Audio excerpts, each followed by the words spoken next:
So now we're getting into adding and subtracting rational expressions. Again, I know it's a rational expression because it's a fraction. I know I'm adding or subtracting because there's an addition or a subtraction sign. This is a subtraction.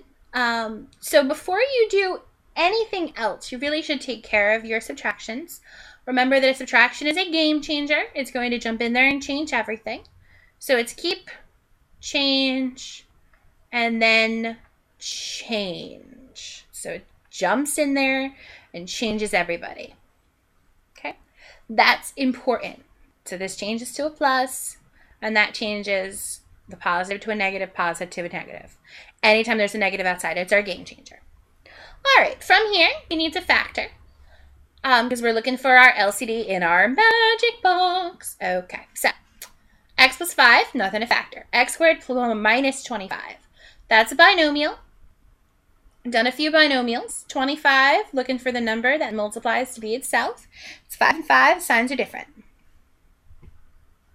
Which means this is x plus 5 and x minus 5.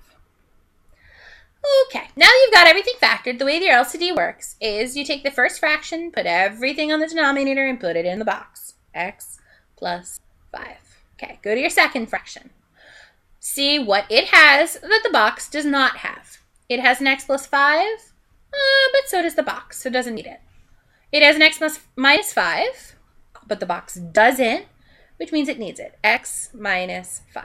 Okie dokie. At this point, x plus 5, x plus 5, x minus 5, x minus 5.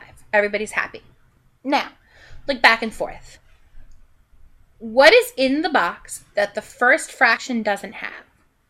You can go kind of do this a check method. It's got the x plus 5. It's got the x plus 5. Ooh, it doesn't have the x minus 5. So that fraction needs x minus 5. Take a look at this one. X plus 5. Check. X minus 5. Check. Anything in the box that this one doesn't have? The answer is no. There's nothing here that isn't already here. So this one gets nothing. So from here, I'm going to bring this down. This is 3x, x minus 5, minus x squared, minus 9. And again, that was our game changer. From here, we're going to distribute. 3x times x is 3x squared. 3x times negative 5 is negative 15x. Bring down your negative x squared and your 9. At this point, this still is all over your new denominator. I don't always write it because we're just trying to save some time, but it is there. And from here, you're combining like terms. These are both x squareds. That's 2x squared minus 15x minus 9. Then it's over your LCD. X plus 5, x minus 5. Okay. At this point, you need your restrictions. By now, you should realize it's always the opposite sign. So the opposite sign of plus is negative, and the opposite sign of your negative is plus. And you're done. There's your restrictions. There's your solution, and you're good. I'm going to just move that circle a little bit so that way. There we go. Okay. So, solution, restrictions, you're done. Okay, moving on. This one's an addition. I can tell because it's got a plus sign. Again, I need a common denominator. I don't need to do anything, keep, change, etc. because it's already addition. So I'm going to see. Do I factor x minus 4? No squared. Can I factor x squared plus 3x minus 28? The answer is absolutely. So I'm going to write my trinomial. X squared plus 3x minus 28. Take a look at that 28. It's 1 and 28, 2 and 14, 4 and 7. Bigger number gets the plus. This sign right here says these signs are different. Looking for 3, that's right here.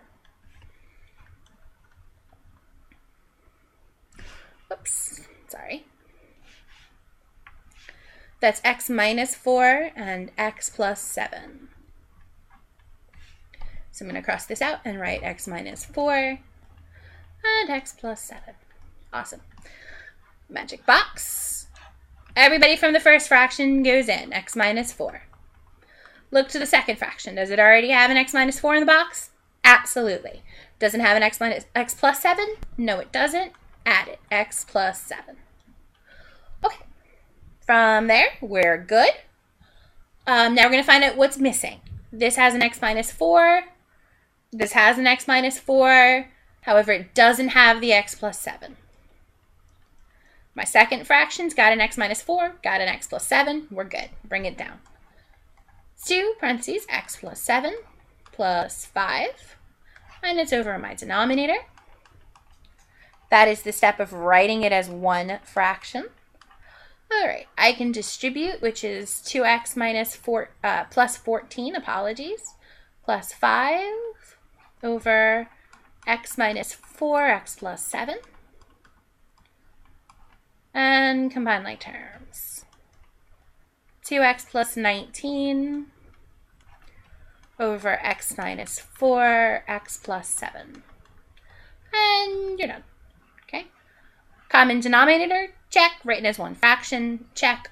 All I need now are my restrictions. Again, just take the opposite sign. He's negative, make it positive. He's positive, make it negative. And you're done. If you want to do the long method, x minus 4 can't be 0. Add 4 to both sides. X can't be 4. Be my guest. It's really up to you. This is a time saver, but it might be kind of confusing, at which point do it the long way. All right, we have one more of these. And again, it's an addition. And I know some people actually find these to be the most complicated. And here's why. I look here and there's nothing to factor. I look here and there's nothing to factor. That just means go straight to your box. Bring everything in from the first fraction, which is x plus 3, and go to your second fraction. Nope, he needs that, x minus 5. Whenever you've got two denominators like this, just kind of think of it as they're trading. Because he needs the x minus 5. And, apologies. He needs the x minus 5, and, well, she needs the x plus 3. So just kind of trading them up. Take the x plus 3. He already has an x plus 3. That's why he needed the x minus 5. He already had an x minus 5, so he needed the x plus 3. Okay, so it's 5, x minus 5, plus 2, x plus 3. Distribute. That's 5x minus 25. Distribute. 2x plus 6. Combine like terms, 7x minus 19 over common denominator.